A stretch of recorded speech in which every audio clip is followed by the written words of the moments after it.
الحمد لله والصلاة والسلام على رسول الله وآله وصحبه ومن والاه. اللهم لا سهل إلا ما جعلته سهلا وأنت تجعل الحزن إذا شئت سهلا. أسأل الله العظيم رب العرش الكريم أن يجعلني وإياكم ممن يستمعون القول فيتبعون أحسنه. የዛሬው ኹጥባ ከቁርአን ጋር ነው የሚያቆየን። እኛና ቁርአን የት እንዳለን የሚያሳየን ነው። እገሌና እገሌ የሚያስብል አይደለም። ሁላችንም ከቁርአን ጋር ያለን ግንኙነት ምን እንደሚመስል ነው። መቼም በዚህ ዘመን ቁርአን ያልቀራ አለ ከተባለ ስለሱ ምንም አንልም ዛሬ። በዚህ ዘመን ቁርአን አለመቅራት ቸልተኝነት ካልሆነ በስተቀር ያለመመቸት አይደለም። ነገሮች ሁሉ በጣም ተመቻችተዋል። የአላህን ቃል የአላህን ቁርአን በአንድ ፊደል 10 የሚያስገኘውን ያልቀራ ካለ እስካሁን ካለ በሴትም በወንድም ይሄንን ያስብበት። የቀሩትን ነው ዛሬ ቁርአን የቀራን ሰዎች እንዴት ነን? ቁርአን ማለት ሐያቱል አርዋህ ነው። ወጊዛኡሃ የሩህ ቀለብ ነው። የምንበላው ቁርስ ምሳው ለአካላችን መድለቢያ ለመኖር የሚያስችል እንጂ የሩህ ቀለብነት ደግሞ የሚያስፈልገው የአላህን ዚክር ነው። ቁርአን መቅራት ዒባዳ የቀልብ ቀለብ ነው። የሩህ ቀለብ ይባላል። ያው አካላችን ሳንበላ እንደማንኖረው አሁንም የቀልብ ቀለቧን ካጣች አትኖርም ማለት ነው። ሰውየው በድኑ ቢኖርም ሩሑ የሞተች ትሆናለች፣ ቀልቡ የሞተ ይሆናል። ለሷም የሚያስፈልጋትን ቀለብ ካላገኘች ማለት ነው። ከዛ ትልቁ ደግሞ ቁርአን ሲላ ነው። ወኑነዚሉ ሚነል ቁርአን ማ ሁወ ሽፋ የሚለው ለአርዋሃችን ብቻም ሳይሆን የአካልም ፈውስ ነው። በየቦታው አላያችሁም? ቁርአን መድኃኒት ስለሆነ ሩቃ ቤቶች ምን ፋቲሃ ቅሩልኝ ዱዓ አድርጉልኝ የሚባለው መድኃኒት ስለሆነ ነው። ወረሕመቱ ሊልሙእሚኒን ወላ የዚዱ ዛሊሚነ ኢላ ኸሳራ። ይሄው ለሰዎች መድኃኒት የሆነው ቁርአን ለካፊሮች እንጂ ጥመትን እንጂ አይጨምርላቸውም ይላል። እና ከቁርአን ጋር ያለን ነገር እንዴት እንደሆነ ማስተካከል ያለብን ነገር ነው ዛሬ ኹጥባው የሚነሳው። ቁርአን አንዳንድ ጊዜ ወንጀል ብለን የምናስበው የምንሰራውን ነው። ይሄ ወንጀል ነው የሰራሁት እንላለን። ያልሰራነውም ነገር ወንጀል ነው። አንድ ሰው ሶላተል ጀማዓ ካልሰገደ ወንጀል እየሰራ ነው ያለው። ቢረል ዋሊደይን ወላጆቹን ያልተንከባከበ ሰው ምን አጠፋው አይልም፣ ወንጀል እየሰራ ነው ያለው። ስለዚህ ወንጀል የሚባለው በመስራት ብቻ ሳይሆን በመተውም ነው። ቁርአንንም ከተው ነው ወንጀል ላይ ነው ያለነው ማለት ነው። ምን ያክል ነው በቀን ከቁርአን ጋር ያለን ግንኙነት? እውነት ቁርአን ሳንገልጥ እንውላለን ወይስ ምን ያህል ነው የምንገልጠው? ወይስ እንዴት ነው? በሳምንት ጁሙዓ ወይስ ረመዳን ሲመጣ ይሆን አጋጣሚ ሲሆን ነው? ወይስ የህይወታችን አካል ነው አብሮን አለ ቁርአን? ያ ነገር ካልሆነ ወንጀል ውስጥ ነው ያለነው ማለት ነው። አጅሩን ከሆነ የአላህ መልእክተኛ የተናገሩትን ስሙት። መን ቀረአ ሐርፈን ሚን ኪታቢላህ የአላህን ቃል ይሄን ቁርአን አንድ ፊደል የቀራ ሰው ፈለሁ ቢሃ ሐሰነቱን በአንድ ፊደል 10 ነው የሚያስገኘው አሉ። አንድ መነሻ ሲሆን ሲባዛ በ10 ስለዚህ 10 ይሆናል ማለት ነው።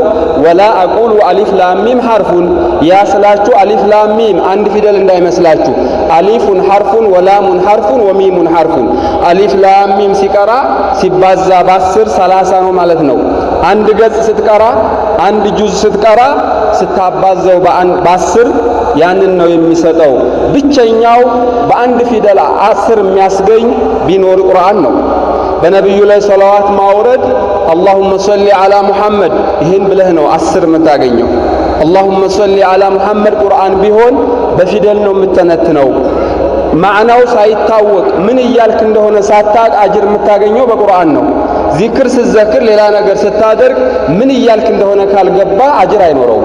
ስለዚህ የቁርአን ብቸኛው ነው፣ የአላህ ቃል ነው። እያወራህ ያለኸው አላህ የተናገረው ቃል ከአላህ ጋር ነው የምታወራው ማለት ነው። በውስጡ ያለው ጥቅሙ እንዳለ ሆኖ ማዕናው እንኳን ባይታወቅ አጅር የሚያስገኝ ነገር ቢኖር ቁርአን ነው። ይሄንን ትርጉም ማወቅ እንኳን የማያስፈልገው የሆነ ለማለት ነው። ብዙ ሰው يشعر بالقسوة في قلبه ولا يدري من أين ጭንቀት ውስጥ አለ ከምን እንደመጣ ምን እንደሆነ የማያውቀው ባክ ደብሮኛል ጨንቆኛል ሐሳብ ውስጥ ነኝ ይላል ምን እንደሆነ አላወቀውም እንጂ ችግሩ ከራሱ ነው ወይም የዚህ ፈውስ በእጁ ላይ ነው ያለው ويشعر البعض بعالم وضيق وحرج ብቻ ጭንቀት ውስጥ ያለ ሰው ብዙ አለ ብዙ ጊዜያቶች አለ አግባብ ይባክናሉ በረከት ህይወቱ ምንም ጣዕም አላገኘ ሰው አለ ሐምና ገሙ በውስጡ ያለ ሰው ምን እንደሆነ ያላወቀ ይሄ የመጣው وهذا والله من هجر القرآن ይላል ቁርአን ጋር በመራራቃችን የመጣ ቅጣት ነው ከአላህ በኩል ቁርአን ያልያዘ ሰው ሰላም ሰው አይደለም ማለት ነው ቁርአንን የማይቀራ ሰው ይሄ ነው أفلا يتدبرون القرآن أم على قلوب أقفالها ነው በልባቸው ላይ ታሽጎባቸዋል ይላል ቁርአንን ተደብራ ያረጉትም ወይ ብሎ ይጠራንና አይና نحن من هذا الوحي العظيم ስለዚህ ከቁርአን በቀን ምን ያህል ነው ያሳለፍነው ያልነው አንዳንድ ጊዜ በጣም ቢዚ የሆኑ ሰዎች እንደውም ቁርአን ሲቀሩና ያለን መሽጉል የሆኑ በስራ ያገኙትን አጋጣሚ ይጠቀማሉ አብዛኛው ሰው ግን ከቁርአን ጋር ርቆ ነው ያለው ሞባይል አለ ስልክ እዚያ ላይ ቁርአን አለ ቁርአኖች በየቤቱ አለ በየመስጂዱ አለ የሚያነሱ ሰዎች በጣም ትንሾች ናቸው ይሄ በሽታ ሁሉም ላይ ያለ ለማለት ነው ሶላት ሰግደን ውልቅ ብሎ ይወጣል ሰው እኔ እንደውም ስራ ይመስለኝ ነበር ሰው ማሻአላ ስራ አለው ያቆይናቸው ሶላት ቶሎ ቶሎ እናርግላቸው የሚል ሐሳቡ ላይ መጣኛል አሁን ሳየው ግን ለካ ዝም ብሎ ነው ማታም ይሮጣል መግሪብ ሰግዶም ይወጣል እሁድ ረፍትም ይሮጣል ስለዚህ ሩጫ አይደለም ይሄ ስራ አይደለም መሽጉል በቃ በራሱ እንዴት ሰው እዚህ ጋር ቁጭ ማለት እንዴት ይከብደዋል ውጭ ለመቆም ስናሰግደን ቆይተን ስንወጣ በር ላይ ቀድሞ የወጡ ሰዎች እናገኛለን ስለዚህ የሥራ ጉዳይ ሳይሆን ሰው ኸይር እየራቀው ነው ማለት ነው መቀመጥ ከብዶት መቆም ይሻለዋል ውጭ ላይ መስጂድ ስትቀመጥ እኮ አጅር አለው ሶላት ሰግደህ በሰገድክበት በተቀመጥክ ቁጥር መላእክቶች ኢስቲግፋር የሚያደርጉልን ለምን ትሮጣለህ ለኸይር ነገር ዛሬ ወጣቱ አትለው አብዛኛው ሰው ይሄ ነው ሱብሂ የሚመጡት ብቻ ናቸው ሲሮጡ ያላዩ ሲጀመር ለሱብሂ የሚመጣ ሰው አላህ በእጅጉ የመረጣቸው ናቸው እኔ ሌሎቹን እያልኩ አይደለም እና እንደዚህ ግር ብሎ የመጣ ሁሉ ችግር እንዳለብን ለማስታወስ ነው ቁርአን ጋር ቢያንስ በቀን ምን ያህል መቅራት እንዳለብን በራሳችን ላይ የሆነ ነገር ካላደረግን ከቁርአን ጋር ያለን ግንኙነት እጅግ በጣም ተራርቀናል ቁርአን ከልብ ስንቀራው እንደው ማነብነቡ ብቻ ማንበቡ ብቻ ሳይሆን የህይወታችን መርህ ስለሆነ ምን ይያለ የት እየወሰደ እንደሚመልሰንም ማዕናውንም ተደቡር ማድረግ ተረቱል ማድረጉም እንደተጠበቀ ሆኖ ማለት ነው ቁርአን ይህዲ ለለቲ አቅወም ቀጥተኛ ወደ ሆነው መንገድ የሚመራ ነው ወይخرجنا من الظلمات الى النور ከጨለማ ወደ ብርሃን የሚያወጣን ከአላህ ዘንድ የተሰጠን ትልቁ የአላህ ስጦታችን ነው የነብዩም ትልቁ ሙዕጂዛ አልሙዕጂዘቱ الخالدة التالدة እስከ ቂያማ የሚቀጥል የሆነው ትልቁ የነብዩ ሙዕጂዛ ይሄ ነው ኢና نحن نزلنا الذكر وإنا له لحافظون አላህ አውርዶት አላህ እየጠበቀው ያለ አንድ ፊደል መቀነስ አንድ ፊደል መጨመር ያልተቻለ ዓለምን ያሳነ ሙዕጂዝ የሆነው ቁርአን እጃችን ላይ ሆኖ እኛ ግን እየቀራ ነው እንኳን አይደለም ለመቅራት እንኳን ቁርአን የሚቀሩ ሰዎች አሰኪና የተረጋጋ ነገር አላቸው ይሄንን ነው ያጣን ያለነው ቁርአን በመቅራት በረከት ፊል ወቅት አለው ጊዜ በረካ ይሆነዋል አገር ቤት ገበሬዎች ሳይቀሩ ማለት ነው ጧት እርሻ ሊወጣ ለከብቶቹ ሳር እየሰጠ ጧት ቁርስ አይነት ቡና እስከሚጠጣ ቁጭ ብሎ ቁርአን ቀርቶ በቁርአን ነው ቀኑን የሚከፍተው ባላገሮቹ እንኳን ማለት ነው ቢዚ የሆኑት እርሻ ላይ አረም ላይ ዛሬ የምታዩት ነገር ታክሲ ላይ ቁጭ ብለህ ሞባይልህን ገልጠህ እየቀራህ መሄድ የምትችልበት ሰፊ ሰዓት አለ ሱብሂ ሰግዶ ይወጣል ቤቱ ተኝቶ ያረፍዳል ለቁርአን የሚሆን ጊዜ ይጠፋል ለሶሻል ሚዲያው ለቲክቶኩ ለፌስቡኩ ለምኑ ግን ማአት ጊዜ አለ 2-3 ሰዓት አይበቃውም ለቁርአን የምትሆን ግን 20 ደቂቃ 30 ደቂቃ እንዴት ከ24 ሰዓት ውስጥ ይጠፋል አንድ ጁዝ ለመቅራት ከ20 እስከ 30 እስከ 40 ደቂቃ በቂ ነው በ24 ሰዓት ውስጥ እችን ብንመድባት ይህ አሁን የምንለውን ነገር በረከቱን እናገኛለን ከቀልባችን ችግሮች እነሳሉ ከአላህ ጋር ከቁርአንም አልተጣላንም ቁርአን ኢማ ሸፊዓን ለና ወዐለይና ቁርአን ይሄ ነው ወይ ይመሰክራል ወይ ይመሰክርብናል። አው አና አለይሊ ወአጥራፈ النهار እኔን ሲያነብ እንቅልፍ አጥቶ ነበር። ሸፊዕኒ ያ አላህ ይላል። አላህ ፊት ቆሞ ቁርአን አላህ ዘንድ ሽምግልና ያገኛል። ቁርአንን ሀጅር ያደረጉ ሰዎች ደግሞ ያው አላህ ደግሞ እኔ አላቀውም ቁርአኑ አላቀውም ብሎ የሚክደው ሰው ይሆናልና ስለዚህ በቀን አንድ ጁዝ ለመቅራት ይሄን ደቂቃ የሚያስፈልግ ከሆነ ፕሮግራም ማውጣት ነው። በዙሁር ሰዓት ስንት ልቅራ? አንዴ ባይመቸኝ 30 ደቂቃ፣ ዙሁር ላይ 5 ደቂቃ፣ መግሪብ ላይ ይችናል። ከሶላት ከአዛንና ከኢቃም መሃል እንኳን ይችን በመመደብ ወደ ቁርአን ካልተመለስን እኛ እየሄድንበት ያለው መንገድ ርቀት ነው። በጣም እየራቅን ያህል ወራአ ዙህሪና ጥለነው በሌላ መቅጣጫ እየሄድን ስለሆነ ከቁርአን ርቀን እኛ ሰዎች አይደለንም። በረካ ፊል ወቅት ጊዜህን በረካ አላህ ያደርግበታል። ቁርአን የሚቀሩ ሰዎች አልሂማያ ሚነ ዶላል ከዶላል አላህ ይጠብቀናል። ቁርአን እየቀራ ያለ ሰው ሰይጣንም አይቀርበውም፣ ዶላልም የለበትም። ወላ ሐሲዱ ወላ ማንም የማይነካው አያያችሁት አይደለም። ሰው የሆነ ነገር ሲሆን እንኳን ቁርአን ቤት ነው የሚሄደው፣ ቁርአን መድኃኒት ስለሆነ ማለት ነው። ስለዚህ ራሳችን ስንቀራው ደግሞ የበለጠ ነው። ፈለን ነዲል አበደን ቁርአን የሚተው ሰው አለ አይባልም። የጅድ መዒሸተን ዶንከን ወዶይቃትን ፊ ሶድሪህ ቁርአንን የተወሰው ጭንቀት ነው። ሁል ጊዜ የሚበላው ብታይ የሚለብሰው ጥሩ መስሎ ቢታይ ውስጡ ላይ ግን የሚተናነቀው ከባድ ጭንቀት በሽታዎች አሉበት ነው የሚለው። ቁርአን የተወሰው ቀልቡ ላይ ድርቀት አለ። ቁርአን የማይቀራ ሰው ተሸታት የተበታተነ ሐሳብ አለበት። ይሄ ሁሉ የመጣው ከቁርአን በመራቅ ነውና ለሶሻል ሚዲያ ከምንሰጠው ጊዜ ከተለያዩ ጊዜያቶች ሁሉ ቀናንሰን ለቁርአን መስጠት ያለብን ነገር መሆኑን ነው የዛሬው ኹጥባ። ይሄ እንግዲህ መንደርደርም ነው። ረመዳን እየመጣ ነው። ረመዳን ሲመጣ በተቻለን ወደ ቁርአን ወደ መስጂድ የምንገባበትም አጋጣሚ ከወዲሁ ካልተለማመድን በአንድ ቀን አይሆንም።